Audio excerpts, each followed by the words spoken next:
In looking at this area of entrepreneurial innovation and efficiencies in a post-COVID world, it really is interesting as this gets approached with the rapid change of society and the environment. You can't stay still anymore. And had an opportunity a couple weeks ago to write a 20-year plan. And I thought it's interesting sitting out and trying to write a plan of not knowing what's 20 years in the future. But I said, I want my plan to survive if I pass through mortality, that I could still have this plan in place in the life hereafter. And I believe that as each of us go through change, it will often cause us to look inside of ourselves of what really matters. The person in near-death experience is not looking at their bank account, but they're looking at things that really matter. And so I believe that this area of innovation and efficiencies also includes a foundation in life. And I came up with 3 foundations of faith to replace fear in facing the future, a faith in a higher being, finding love with a family, and also with friends and associates. And I believe that coming together, we've made several friendships over the past few days, and that will continue on. And I believe that collaborating with each other as we face the future will be ever more important. So the panelists are broken into 3 areas today. We have David Checketts, and we won't necessarily go in this order, but David he works in the a private equity area. He has extensive experience in the entertainment and sports. He has a remarkable career. But I want to say this about the area of faith. He just took 3 years off to go work with missionaries in London during COVID and lockdown and all. Imagine the challenge that he had after previously running Madison Square Garden and all sorts of, so David recently came back about a year ago, and he's had to hit the ground running in the middle of COVID. I look forward to hearing his thoughts. The next area we have is venture capital. The Carter Williams, CEO of iShares, he has a presentation of slides that he'll go through, and then the third speaker is Nick Sonnenberg, and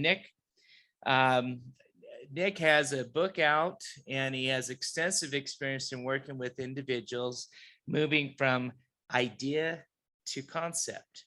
And so it's at 3 stages of private equity, venture capital, and idea to concept that we'll hear perspectives of handling innovation and efficiencies in a post-COVID world. And I think I'll first start. Is your presentation? I think it's ready. Okay, so we're first going to start here with Carter Williams, and we'll give each person 10-15 minutes to go through, and then we'll circle back and do a question answer after.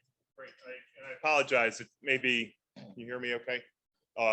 May be a little difficult to see these slides. So if you want a copy of them, just text me at the number 314-517-7525, and I'll send you the slides. Just send me your email. I'll send them afterwards. But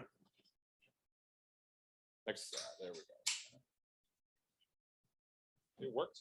There we go. Well, so the 314-517-7525. So really 4 things I'm going to try to cover right now, and I got some detailed slides. But the U.S.'s superpower is innovation. We don't do Medicaid well. We don't do socialism well. We try, but our superpower is innovation. There's a reason why that is. To fix healthcare costs, we have to fix food. Food right now is a gateway drug to healthcare costs. The thing that should have been said right at the beginning of COVID is stop eating refined sugar. That would have reduced death rate by 40% alone, but the FDA wouldn't do it because they didn't have an RCT. Would have saved lives. Just refined sugar. Innovation is a deflationary force. When we talk about innovation, we talked about TFP yesterday. The objective is innovation is not to come up with a better product that's more expensive. It's to come up with a better product that's cheaper. And the way we're going to do that is digitizing everything. Yes, tech has got a problem right now, but I focus on ag tech.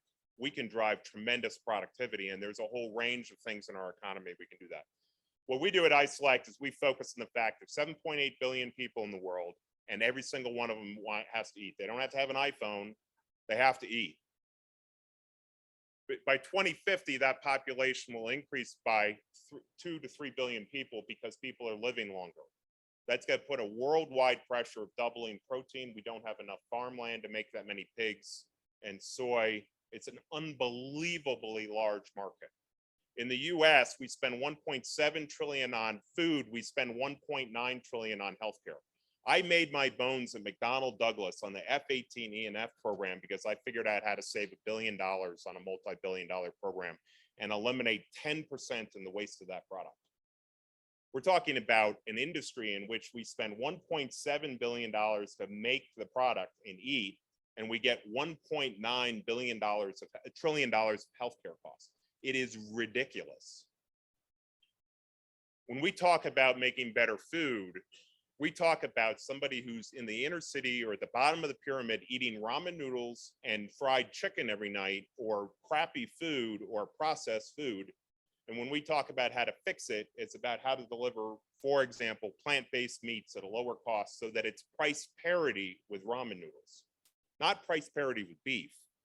When we think about figuring out how to fix healthcare, we think about new business models. Who's the only person in the insurance care industry that wants you to live longer? It's not your health insurer. They make more money if they put out $200,000 to deal with your cancer. It's the person who's issuing you life insurance because they want you to live longer. They want to get you into life insurance. They want you to live longer. It's a different business model. Innovation is about a different business model. And we pay attention to that across the board. So innovation is America's superpower. Why is that? Does anybody know why we took out life, liberty, and estate from the Declaration of Independence? Why that change was made? Because we understood at the time that property did not matter. Up until that point, Adam Smith said the economy is a function of manufacturing and resources. You need to control those resources and the means of production. And with that, we can deploy better goods. You need slaves, you need the factory, you need control of the labor. What was recognized by Thomas Jefferson as a result of some of the things he was reading is actually the human mind is the greatest productive force we have ever seen. And we're going to create a country focused on the fact that the human mind with liberty can do that. If you can get this link on an article I wrote on it, it's what Paul Ryan said yesterday. There is no limit to the productive capacity of the human mind. So here's an example, start geeking out. You're not gonna be able to fully understand the slide. That top slide is US GDP over a long period of time. The US, every other country in the world that we're worried about, China, if you remember Japan in the 80s, what we were always worried about is they're growing GDP, will they beat us? Here's the fundamental truth about every other country in the world that's ever tried to compete against us. They are always, once they reach nominal stasis, 1% lower in GDP growth per year. Why? They're copycats. They're great process implementers. They copy what we do. The best innovators in the world are product innovators. Rob Ryan is one of the best product innovators for the internet. Who's the best product innovator for food? Who's the best product innovator for energy? When Rob Ryan first started selling what he was selling at Ascend, he went out to every single ISP, starting with A and ending up at PSINet, and got an order to sell his product. He was close to the customer, driving innovation, delivering a product that was incomplete, but he was innovating and trying to figure out what the customer wanted. The reason why the US is better than anybody else in product innovation is because we pay attention to that customer and understand how to innovate it. So no other country can beat us on that as long as we apply our minds. So how do we get GDP faster?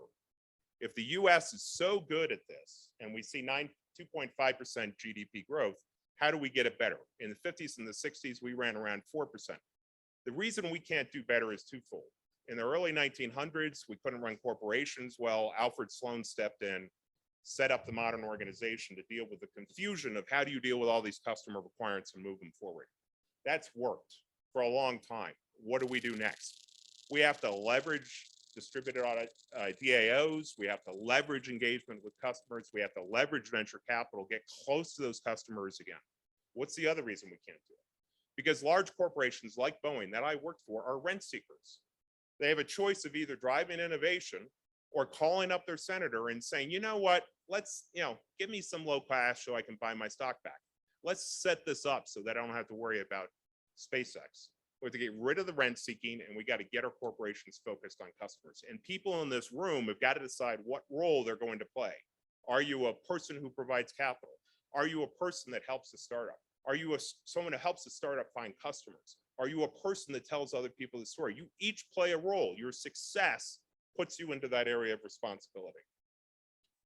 Total factor productivity is a chart I mentioned yesterday. This chart, you can't read it. The top line is exponential growth in tech. Now it's reached its peak. All the other lines is every other industry code in our country that hasn't had increased total factor productivity. Total factor productivity is basically the consumer welfare that we're delivering to consumers to make their lives easier. It's not about cat gifts. It's about a woman in Ferguson who can't afford to get a good job, who has to take a bus from Ferguson to St. Louis because that's the only public transportation available, when her job opportunity is in St. Charles. If she had a low-cost autonomous transportation and taking a bus line, her human capacity could be used. The ability to use technology to bring people into the game is what it's about. And every other one of those lines, except the top yellow one, is opportunity for us to grow global economy. Same chart in data, you'll get it, 314-517-7525. I'll send it to you. Digitize everything. This is a chart of every industry and every sector of that industry and the degree to which it's digitized. Amazon has digitized its model. It reduces the amount of resources it needs because it's using digitization to automate business processes and speed them up. Every red and yellow box in this is an opportunity for investment. We focus on ag tech, we focus on healthcare. Innovation is deflationary. We've got industries here where we've seen constant decline in cost. We're not talking about innovating things that are more expensive. That's stupid. We're talking about how do we get the cost of those things down so that somebody who is at the bottom of the pyramid can eat well and not cause diabetes and bring on those other costs. There's about $6.5 trillion of wealth in the United States. Only $1 trillion is applied to venture capital. Venture capital is the major force that fuels this whole thing. It should be $4 trillion. If we put $4 trillion into venture capital, our GDP would be 4% per year for the rest of our lives. It's the application of that capital in the right way.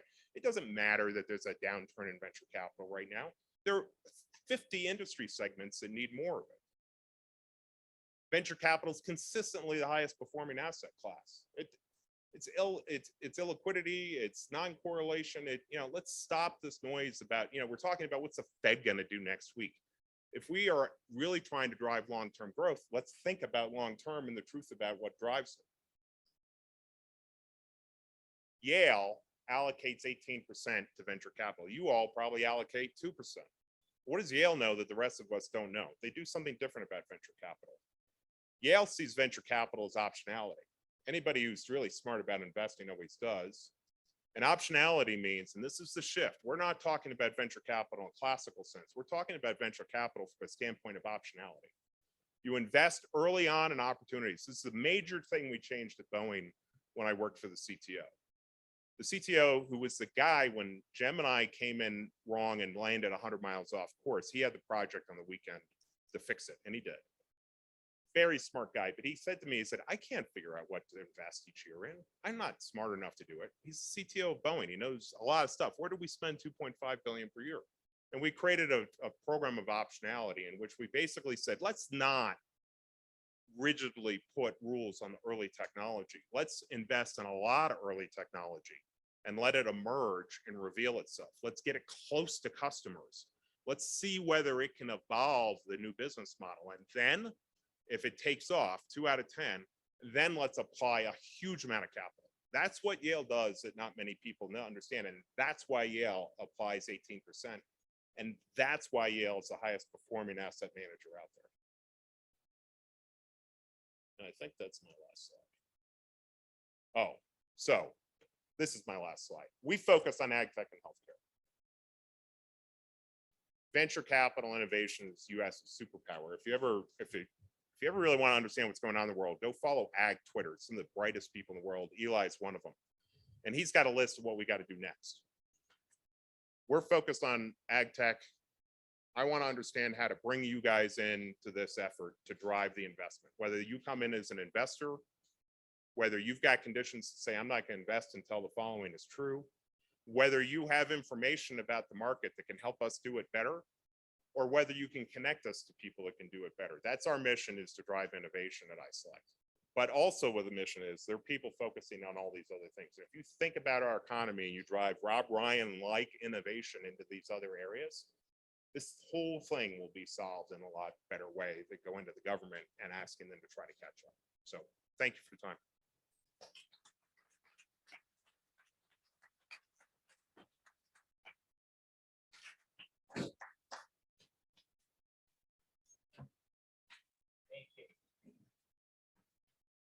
Okay, so okay, so I'm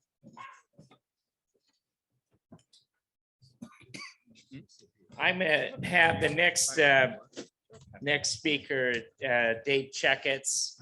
Dave works in the sports entertainment industry, runs a private equity group. Long history. Those of you Utah Jazz fans, he recruited Larry H. Miller to the team and then served as general manager for many years. There's been a lot of change in this area. Recently, the Denver Broncos sold for 4.8 billion.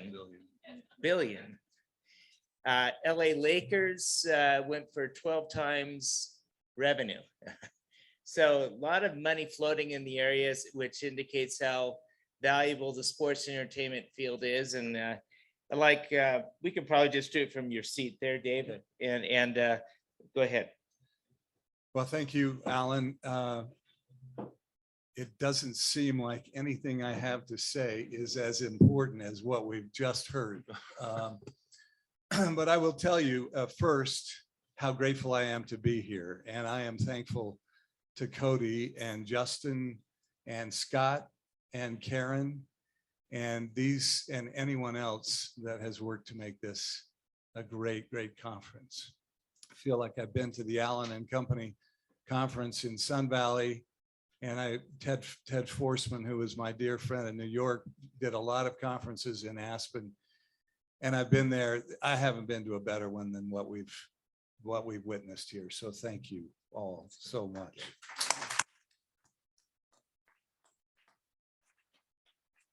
I think we've talked a lot about development, human development, and the reason I love sports and being a part of the sports world is it is all about human performance.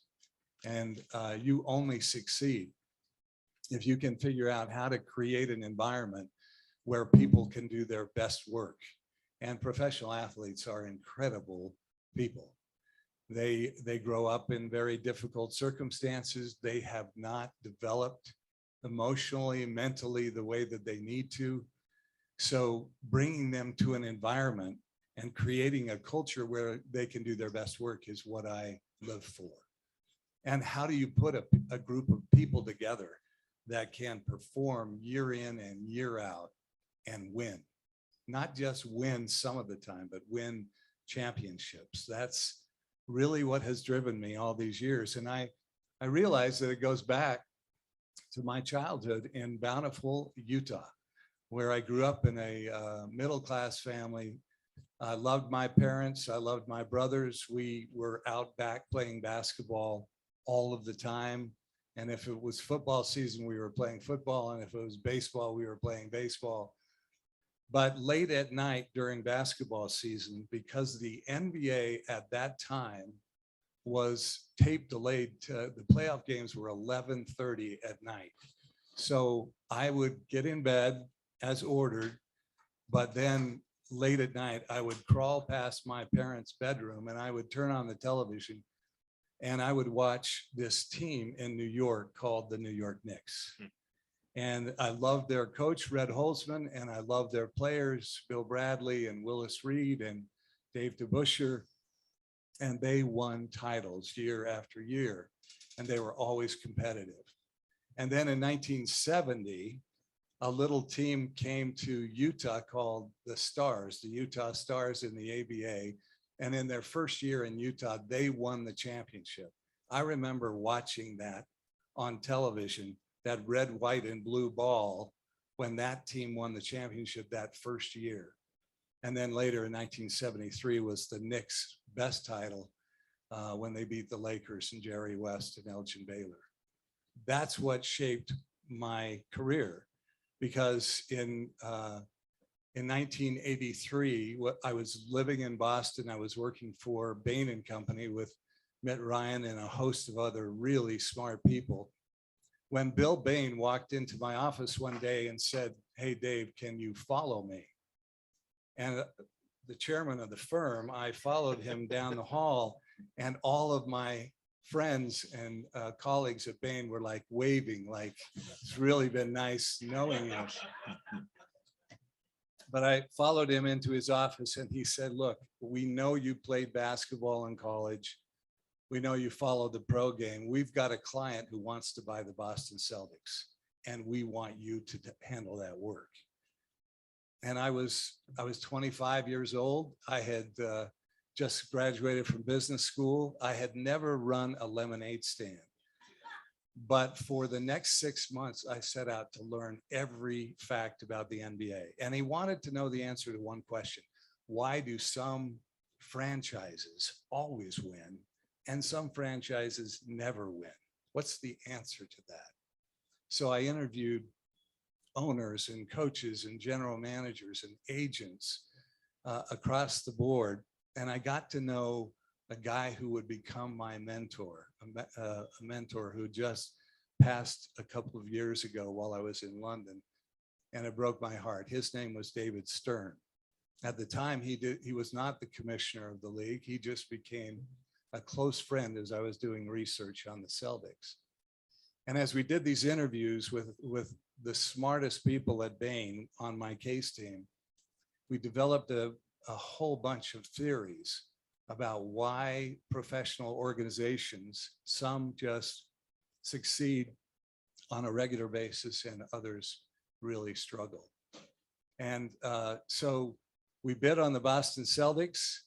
We came up short from a group of people that bid a number that just seemed outrageous at the time. It was 28 million. We came up short. And so I flew down to New York to take David Stern, who had been had such a big impact on all that we had learned, to take him to dinner and thank him for all that he had done. And we're sitting at dinner and he said, "You know, Dave, you don't talk like you're from Boston. Where are you from?" And I said, "Well, I grew up just outside Salt Lake City, Utah." And he said, "Well, in all of this work you did on the NBA, what did you conclude about your hometown Utah Jazz?" And I said, "It's the worst franchise in any sport." And I meant it. You know, they moved to Utah in 1979. They kept the colors, the title. They traded away a first-round pick to the LA Lakers for a 34-year-old white guard named Gail Goodrich. That pick turned out to be Magic Johnson.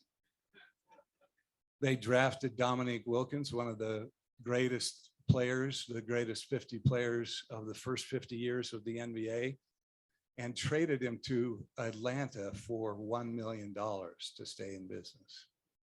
I said to David that it's It's a show that nobody wants to see. They're being outdrawn in Salt Lake City by the Golden Eagles hockey team, which is not even Major League. But they were drawing 8,500 a game and the Jazz were drawing 6,000. 3 weeks after that dinner, I was named president and general manager of the Jazz.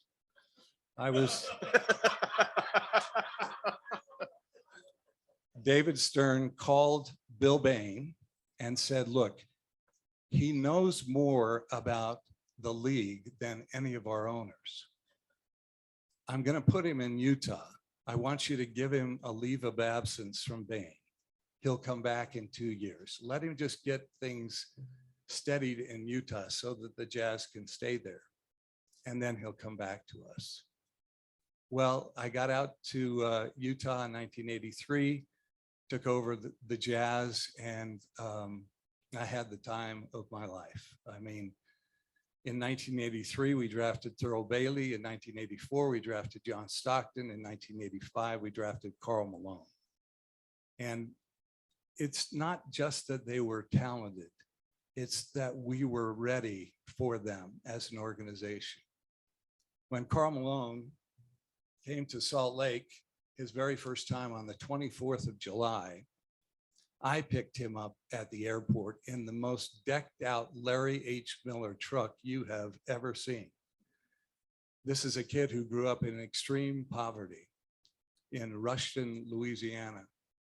And, you know, he got in that truck, he looked at it, he was just blown away. And I said, Karl, we're going to sign a contract today, and this is the signing bonus. I'm giving this to you. He had never been treated that way by anybody. And the Jazz went on, as you know, to become a really great organization. And I left in 1990 to go back to New York to work for David Stern. And I could use a bottle of water if anybody's got one. But.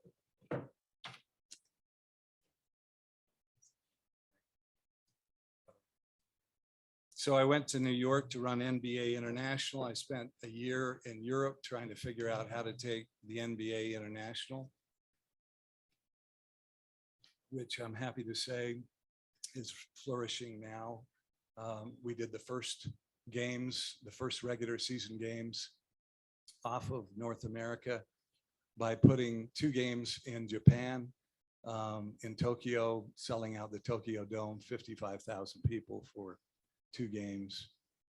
But I missed the competition so very much. And so one day in my office at the NBA, only 6 months after I took the job, the chairman of Madison Square Garden Corporation called and said, look, this is your time. The Knicks need you. And I know you have an affinity for the team and you've got to come. I walked up and into David Stern's office and I said, I just think my ship just came in, David. It's the Knicks. And he said, over my dead body, you're not going there. You don't have the New York edge. You cannot succeed in that environment. It's the nastiest environment. The press rips the daylights out of everyone who tries to do the job. I won't let it happen to you. I left his office. I went across the street and sat down in St. Patrick's Cathedral. And I just bowed my head for a half an hour and said, boy, you got to help me with this. My mentor is saying no. My wife is saying, whatever you want to do. And this just seems like the impossible task. And that's what I love about it. And I went back and told David I was leaving to go be president and general manager of the New York Knicks. We hired Pat Riley. We made a couple of trades, and 2 years later, we were in the NBA finals. And we were in the finals twice in the 90s and averaged 15 playoff games every year, the whole decade. Since then, when Pat left and then Patrick Ewing left and then I left, since then, the Knicks in 21 years have played in 25 playoff games. We played in 10 years in 150. So my passion is winning. And I've taken it now to soccer and to baseball and to hockey. And it's always the same thing when it comes to human performance. It is creating a culture of safety and trust. And I know that sounds easy, but it is really difficult. If you look at the Golden State Warriors, if you're basketball fans and you've watched the Golden State Warriors, they have done just about everything right, but it hasn't prevented them from being the worst team in the league last year. What they did is they drafted 3 kids, young kids, Draymond Green and Klay Thompson and Steph Curry. They stuck with them. They could see their potential. They got the right coaches, the right trainers, the right facilities, the right development. They communicated with their fans what the plan was. And as that team got better and better, they just kept providing a championship culture of trust, where the players don't really rule the roost like they do in so many teams. There's no question who the owner is and who the coach is and who the general manager is, but it's been the same person all along. Great stability in personnel and a culture that has 2 things that are the basis of every championship culture that I can find, including the All Blacks in New Zealand that have, for the last 50 years, been the most winning team in worldwide rugby. What is that culture? It is a culture of high trust and high expectations. It is followed through on compensation, on contracts, on who you surround your team with, on the way that you treat players, on the way in, on the way out. You teach your players the lesson that there's no player bigger than the organization. The organization will endure. The desire to win will endure, but players will come and go. And you can stay as long as you come every day prepared to give your best. That's what Steph Curry and Klay Thompson and Draymond Green established at the Golden State Warriors under the direction of great ownership, great coaches, so that you can bring in Kevin Durant, you can bring in Andrew Wiggins, who was a bust in Minnesota, and turn him into an all-star. It works in hockey, where I bought the St. Louis Blues in 2006.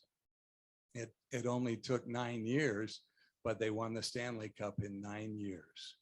And the reason it takes so long in hockey is in hockey, it's the one sport where you absolutely have to support and build a culture where the players actually will give their heart to each other. You better have a team that plays for each other in hockey, or you have no chance.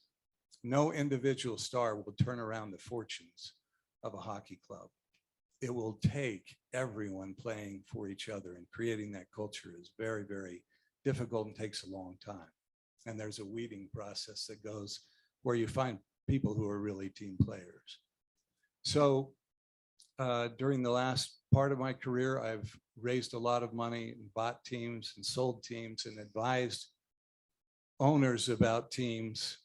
My favorite assignment just recently, and then I'll close with this, was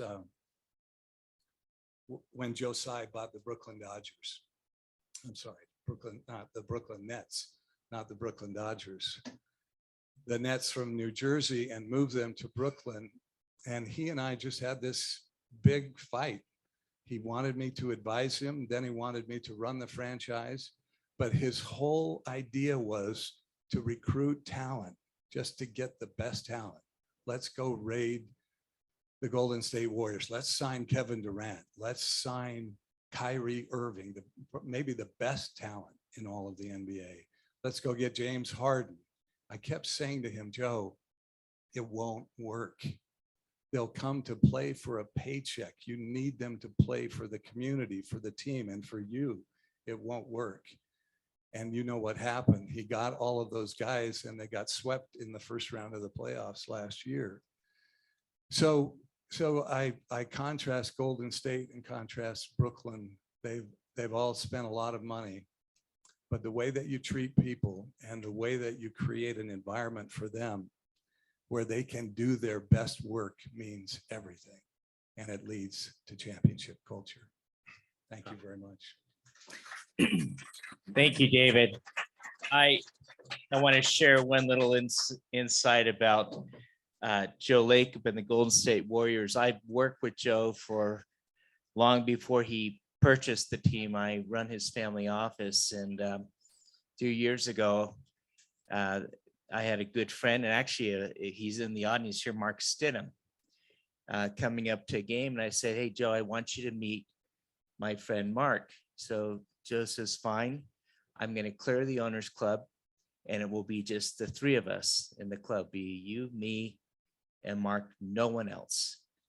And so Mark comes up, and the three of us are sitting down, and as we're visiting, Jerry West walks up. Somehow he got through the door, and Jerry's tapping on Joe's shoulder, says, "Hey, Joe, I need to visit with you. And Joe says, "Not now, Jerry, go away." And Mark looks up and says, "Is that Jerry West?" I said, "Yeah, do you want his picture?" And so it's kind of impressive with the loyalty that Joe focuses on the individuals, and he does. It's true to his word. He's built that championship culture. So let's moving to the next speaker is Nick Sonnenberg. Nick is the CEO of Leverage, a founder of a company that helps take companies from ideation to concept and more. He's worked with some of the world's leading entrepreneurs, and I'm going to let Nick spend time telling about how he is working on entrepreneurial innovation and efficiency in this post-COVID world. Well, thank you. And thank you to the Hydes for having me, and Matt and Bob for introducing me to such a great group. Why don't I just piggyback off of the basketball topic for a bit, and then I'll get into efficiency. But in 2004, the US men's Olympic basketball team went to Greece, and they had arguably the best, some of the best players in the world. You had Tim Duncan, Carmelo Anthony, you had Larry Brown, the only coach to win an NCAA championship and an NBA championship. And they lose to Puerto Rico in game one and end up winning the bronze medal. So how does it happen that you have a team of superstars that don't win? And it's, kind of like what you said, individual productivity is necessary, but not sufficient for a team to be productive. You need collaboration, coordination. Sometimes individuals have to sacrifice their own productivity for the greater good of the group. And so what I'm obsessed with is not just individual productivity, because I could sit here and teach you a bunch of tricks how to save time as an individual, but I'm much more interested in the research, and where I spend 24/7 is how do you extend that to an organization and make an organization be productive? It's a much more complex problem to solve. The future of work and the way that we work has fundamentally changed. This pandemic has just accelerated things by about 3 to 5 years, but it was inevitable that the dynamic and paradigm of how work happens was going to shift. It's just been accelerated, right? All of a sudden, from under us, you have to work remote or learn about different ways to interact with your team. And if you weren't set up with certain technologies and tools to do that, it was probably very difficult and challenging. And if you, in the last 5 to 10 years, there's a lot of new technologies on the market that you could use that can completely transform the way your organization performs, both from a culture standpoint and also from a performance and productivity standpoint. And if you're not thinking about these things, you're going to be in trouble. It's going to be almost the equivalent how the typewriter, if you're the typewriter to the computer, right? Imagine running your company right now on a typewriter. You would have a disadvantage to your competitors. Well, now, if you're not thinking about some of these new technologies, and you don't have to be thinking about hundreds, but if you're just operating your company off of text and email, and you're not taking advantage of what some of your competitors are taking advantage of, like tools like Slack and Asana and so on and so forth, it's going to be hard to attract talent, retain talent. You're going to be sitting on a lot of risk, because when talent leaves and you haven't captured all of their knowledge, you're going to be sitting on a lot of risk. And you're just going to be leaving a lot of money on the table. We work with a lot of different clients, ranging from small business up to companies like Facebook, everyone has the same issues. It's just complexity scales exponentially with team size. But at a high level, everyone's got very similar issues, and it's not rocket science to put in place a strategy so that you can perform at a high level with your team. I'll tell you a bit about my background and how I got here. I used to be a high frequency trader on Wall Street. So I was developing algorithms and trading stocks programmatically at microsecond speeds, trying to capture fractions of a penny, purely automated. And I did that for about 8 years, and that developed this muscle of automation and performance. After getting out of finance, I got into the startup space, and I launched a company. And I'm an engineer by background, so I'm good with technology. And we grew very quickly. And I don't say this in a braggy way, we grew to 150 people and 7 figures of revenue bootstrapped by using off-the-shelf technologies in smart ways. We made a lot of mistakes and almost went bankrupt along the way, but nonetheless, we did some things pretty smart. From there, people started reaching out to me, asking me to help them with their companies. So on the side, I developed this consulting business. The primary business was actually a virtual assistant company. I wrote a book called Idea to Execution, which Alan talked about. And the way I wrote that book actually is quite interesting. It kind of highlights how you can really optimize almost any process. I spent about 25 hours on that book. What I did was every day that I went for a walk, I would brain dump what happened, what did I do that was smart that day? And I set up a automation to take that recording, stick it in a Dropbox folder, send it to my ghostwriter, who would listen to it, summarize it, and put it into an Evernote document. After about 9 months, I handed over this Evernote document to a third-party company, who then, after a series of interviews, along with this Evernote, wrote a rough draft. I stuck the rough draft in a Google Doc in suggestion mode. I announced on my podcast who would like to be a beta reader. I had 12 people raise their hand. I crowdsourced the editing of the book. I gave it a read. And so 25 hours later, I had a book. It didn't hit New York Times, but it hit some bestsellers on Amazon and stuff. And it just goes to show that you can really optimize any process. And so that got people reaching out to me. And so I started realizing, hey, there's something here. There's a lot of companies that need kind of similar help. And over a number of years and working with so many different companies, I realized that everyone had very similar problems. And so I found this pattern. Being a mathematician, I look for patterns. Every company, I can guarantee everyone in this room, there's 3 buckets that you need to be thinking about to run your organization. And so my framework is CPR, and that stands for communicate. Everyone here, you need to communicate with your internal team and with your clients and vendors. You need to plan. So you have tasks and projects that need to get done. And then you have your resources. You have SOPs, processes, assets, your IP, the things that really make your company valuable. And most companies don't think about their operations in those 3 buckets. You kind of use text and email for all 3 of those things, and it's suboptimal, right? And by not having different strategies, technologies, and alignment with your team on what tools to use and understanding of when and how to best use tools to solve each of those 3 buckets, you're going to be struggling. It's going to take you longer to find information. My new book that's coming out next year is called Come Up for Air: How Your Team Can Leverage Systems and Tools to Stop Drowning in Work, because everyone is drowning in work, especially off of this pandemic. And in order to solve that feeling of drowning in work, you need to have a strategy of where to find information. What ends up happening when you're drowning in work is you try to just take the path of least resistance. So usually when you're out of bandwidth, you go to hire more people because you think, oh, I just need to solve this quickly. I'm going to hire more people.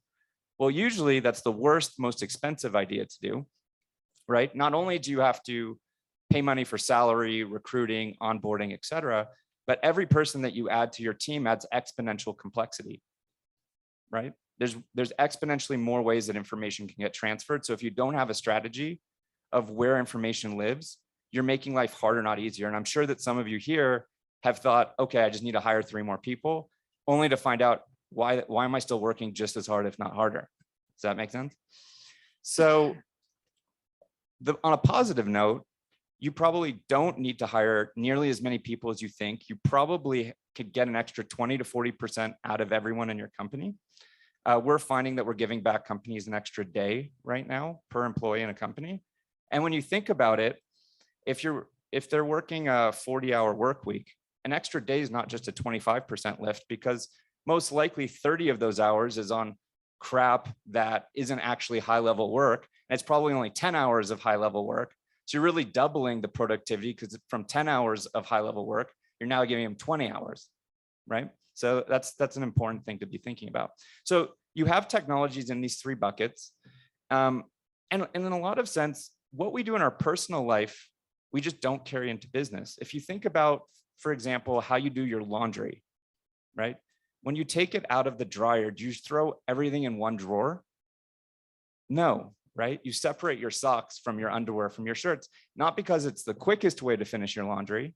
The quickest way is you just throw it all in one drawer. But you do that because tomorrow when you have to put an outfit together, it's much easier. And it's the same in business. There's different drawers for each different type of information in your company. You just don't think about it like that. You're taking the path of least resistance. So sometimes you'll text a team member, you'll email a team member, whatever. In a month from now, you're trying to remember, what did Matt tell me? It takes you 10 times longer than it needs to. So you're optimizing in the moment for speed of transfer of information.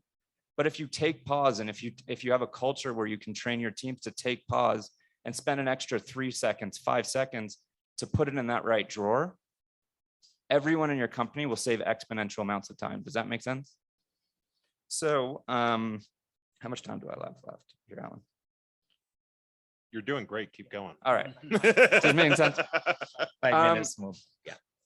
Well, I'll share a story from high frequency trading, and then I'll leave you with a few kind of just quick actionable things. And if you want to talk more about this, happy to sit with you. When I was a high frequency trader, every year they make you do what's called a block leave. So you take 2 weeks off, you're locked out of all systems. And it's really to make sure that you're not hiding trades or doing anything shady. And so in order to get prepared for this block leave, you have to document how your algorithms and your book trades so that a colleague can take it over, right? And obviously I wasn't doing anything shady, so that was fine. But when I came back from vacation, every year for 8 years, there was an improvement to my algorithm. Even though I was the world expert at that algorithm, that book, there was always an improvement, because fresh eyes spark innovation. It's hard to see the label when you're inside the jar. And so doing things like role rotations, challenging status quo, really, we're talking about innovation here, really helps you to spark innovation.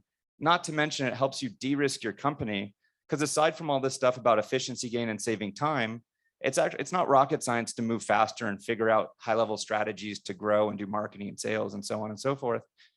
But it's that blind spot that you're not thinking about, right? It's that key player, or Ed, it could be his key scientist or key scientists.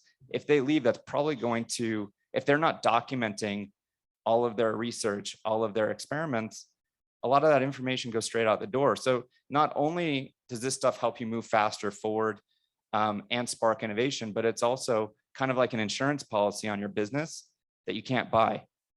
Make sense? So I would encourage you to really be auditing every aspect of your business. Don't just get complacent with how things, the thing I hate to hear the most is, well, I'm doing it like this because it's the way that we've always done it. The world's changed. You got to get on the program. It's also going to be hard for you to hire people, because a lot of people nowadays in this job market, when we're interviewing people, they'll choose us over other companies because they know that we're using some of the latest technologies, the newer ways of working. And so we'll attract certain talent over someone that's just still operating off of text and email, right? And there's a million things that you can do. I'll leave you with a few things to think about that are just some low-hanging fruit that you could do quickly to clean up. One huge inefficiency we see in companies is how email is used. It's something that we've all been using for decades. Everyone thinks that they've got a good system. And Justin or Lexi, I'm happy to send some information on this stuff if anyone's interested. We've put out a lot of material on this stuff. But getting a grip on when to use email and how to use email is something that could quickly save 5 hours a week, easy. How meetings are run is another one. most people are super inefficient with meetings. You have too many meetings, they're too long, too many people in place. And it's not just about saving time, it's about optimizing time. Time isn't linear.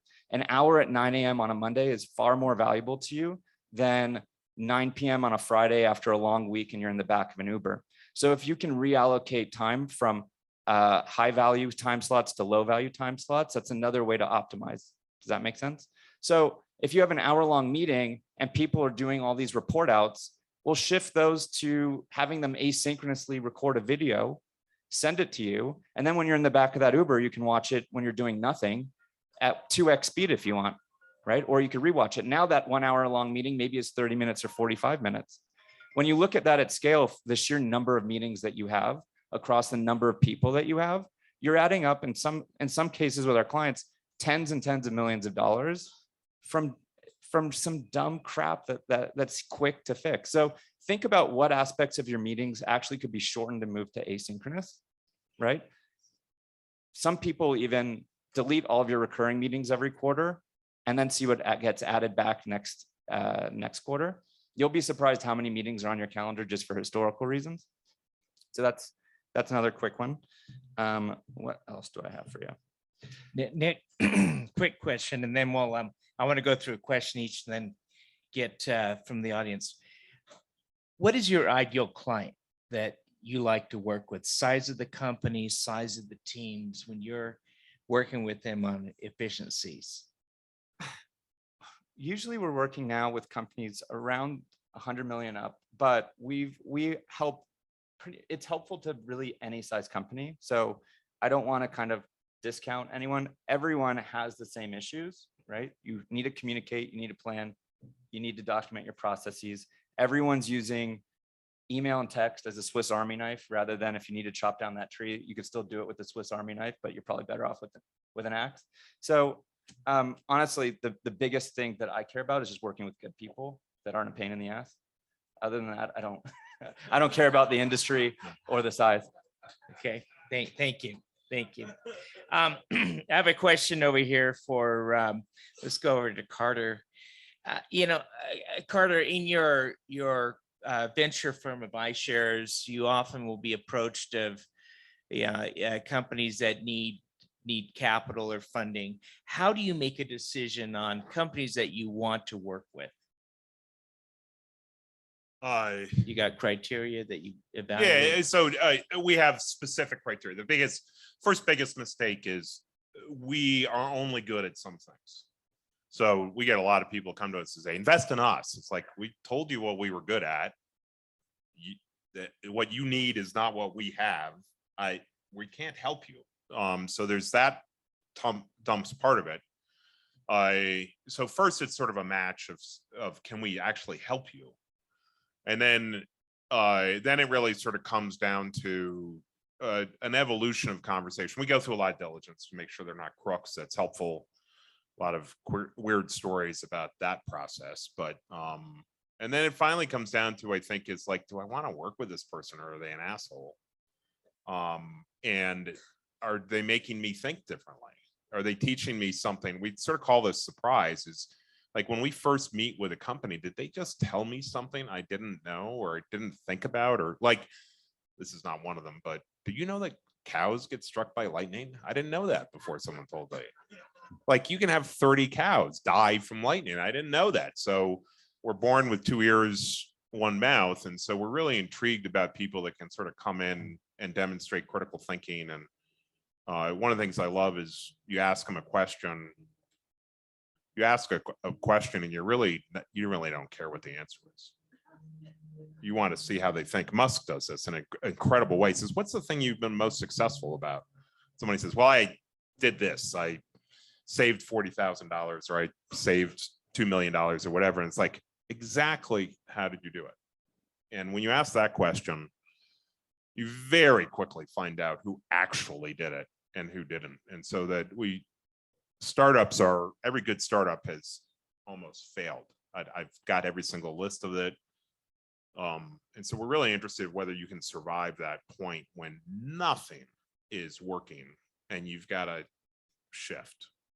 And so we look for that. So. Thank you. David, so a year ago, you came back after serving 3 years as a mission president over in England. What has the world been like in that post experience of trying to come back into this world, and what changes have you seen in this adjustment? Well, I think obviously technology has changed everything in most businesses, and it has in sport. Along with the changes in media, the streaming world is a whole different set of economics for people who own sports teams. And that's all changed dramatically, just even in my own home, watching television and trying to figure out the streaming world when I came home was far different. But being in England and all around Great Britain for 3 years, and looking back on my home country during the election was quite an experience. So I think when you ask me what is the biggest change, I think the country is really at a critical time. I'm talking about the US. In Britain, whatever the Queen says happens. It goes. All of the people who love the Queen stayed there. The rest of us came over here. So no wonder. I mean, they really admire royalty.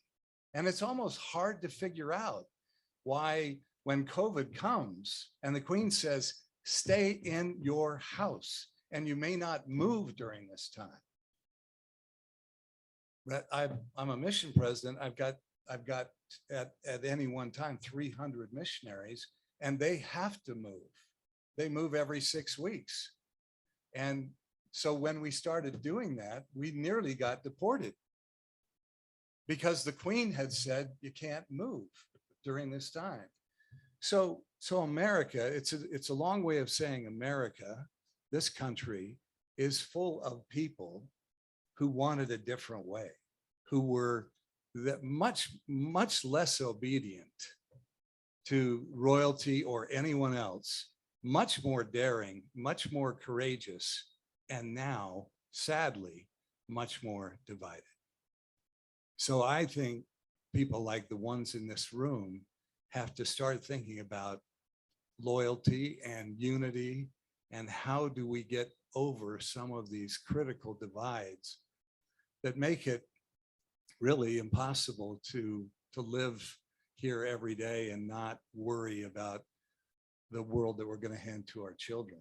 I think, obviously I've spoken about human resource issues and not genetics or productivity or anything else, but I think we lack leadership, and we better do something about it in the upcoming election.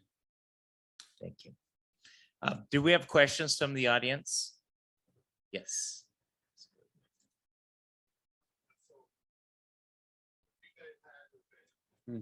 Me too. Yeah.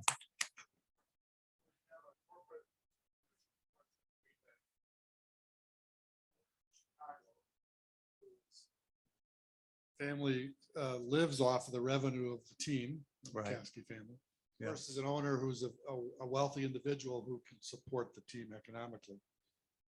The Packers have had 2 quarterbacks in the last 30 years. The Bears have had 30 quarterbacks in the last 30 years. Right. And so I'm interested in the philosophy of an owner, between a corporate owner in a small market to a single owner relying on the revenue of that team versus a financial owner. Great question. And those are two teams that I have paid a lot of attention to. Green Bay is actually owned by 80,000 shareholders, mostly local people who love that team. And then, as you say, there's almost a corporate structure that runs the club. But that corporate structure figured out a long time ago that they're going to hire great coaches and great general managers. They're going to have football scouts and training people who are the best in the business. And then they're going to leave them alone to do the work.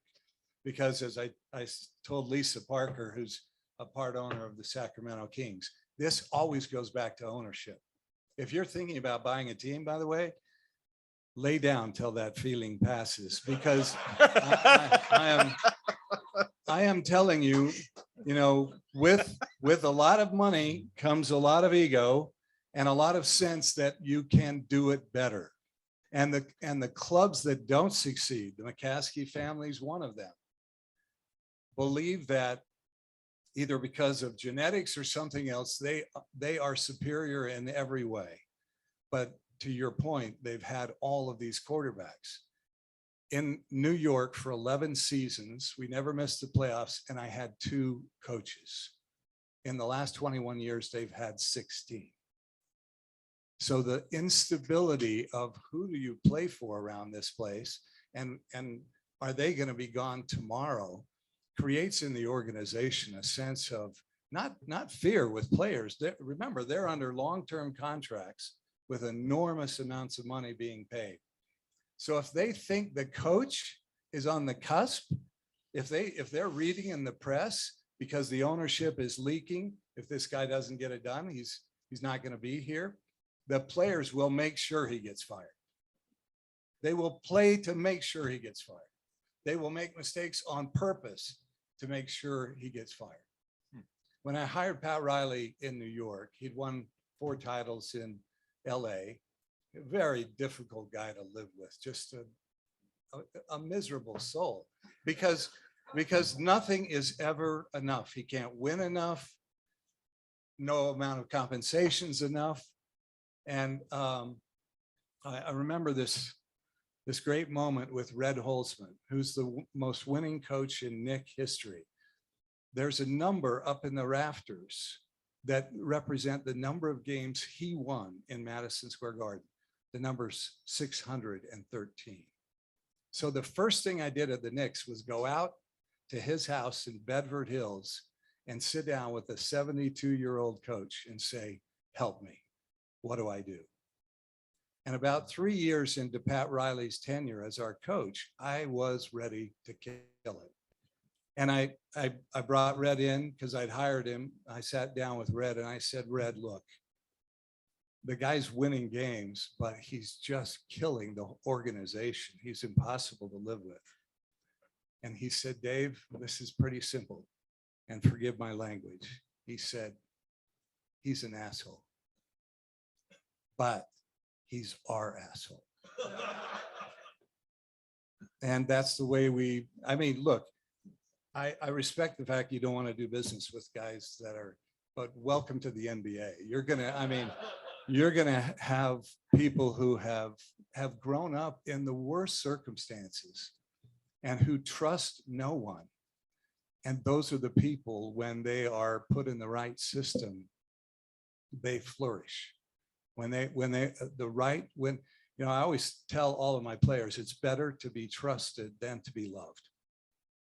So don't violate my trust. I'm going to sign you to this long-term deal. Don't sign it unless you're willing to go to the children's shelters, unless you're willing to go to the soup kitchens.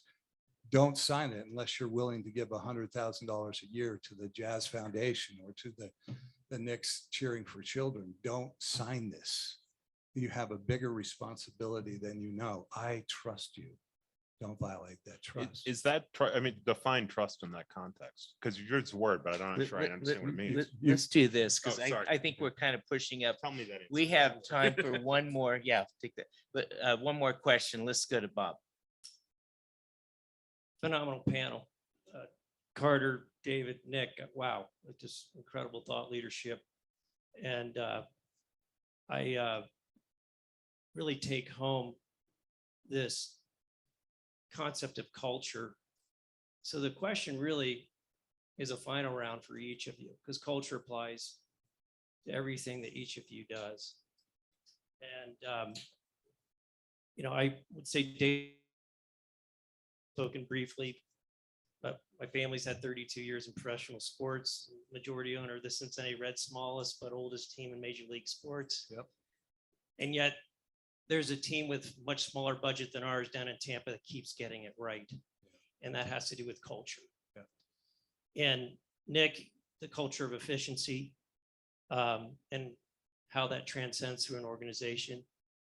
And 1 + 1 can equal 3 if it's implemented properly. And then, certainly Carter, you know, the culture is everything when you're making a due diligence effort and decision around the management team. It gets back to the book by our mutual friend Alan and Nick, Who Not How, written by Ben Hardy and Dan Sullivan. So I'm interested in all of you, if you will, is culture truly top down? Is it a combination of top down, bottom up? And how is it properly implemented? So if you could each touch on culture and the importance of it, I appreciate it. Well, the answer, I think, Bob, and I'm not the authority, but the answer I think is that culture gets created at the bottom, but it is supported and engendered by the top.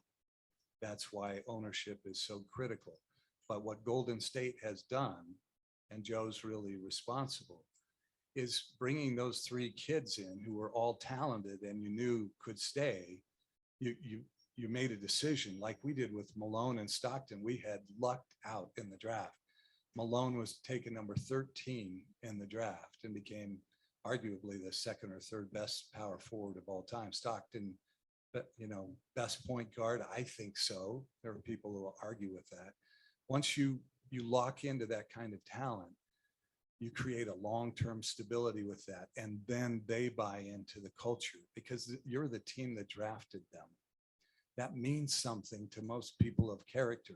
The world loves talent. And in the NBA, Lisa, they love talent, but it pays off on character.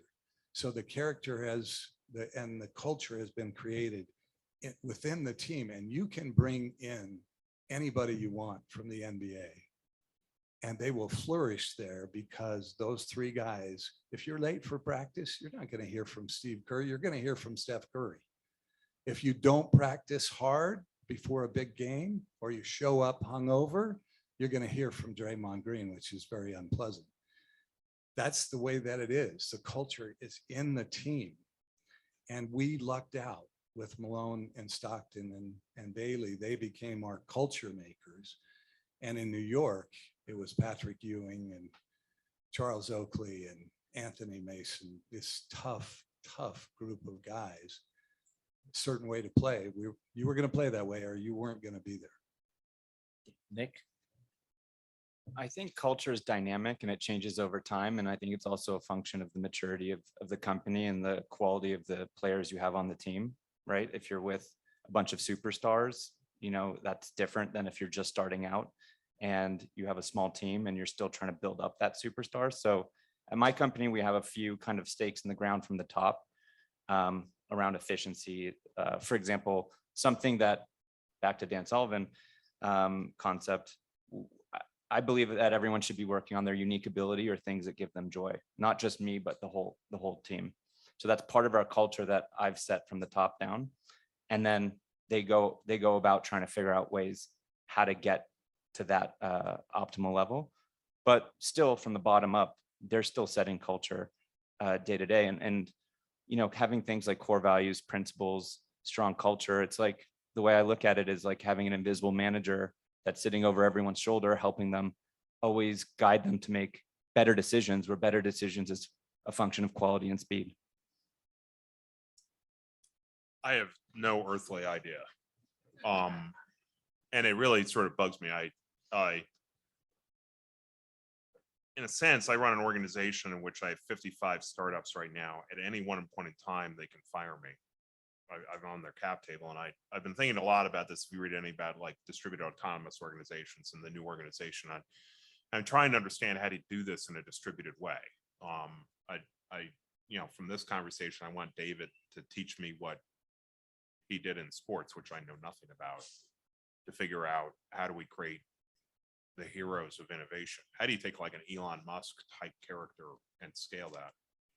And I think Nick has gone through my hell, and I'm an engineer. I was born at McDonnell Douglas and Boeing, do everything in a very rigid way, but because every single plane has to land safely, but drive innovation. And so I've lived in that world, and I've never really been able to communicate it to other people without sounding like a jerk.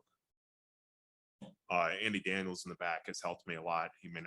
I may not have told him that, which really, I think my most immediate answer is pay a lot of attention to people who've done this before and learn from them and be prepared to change. And I think the one very specific thing that I've started to do that's helped me more recently be better about this is understand gratitude. Like every day, if there's somebody on your team or somebody in your network or a customer, to just make the effort to reach out to them and just very specifically directly give them that gratitude, or sit in a church and give them that gratitude, or somehow doing it, because it just helps yourself more than maybe it helps them. Thank you. Thank you.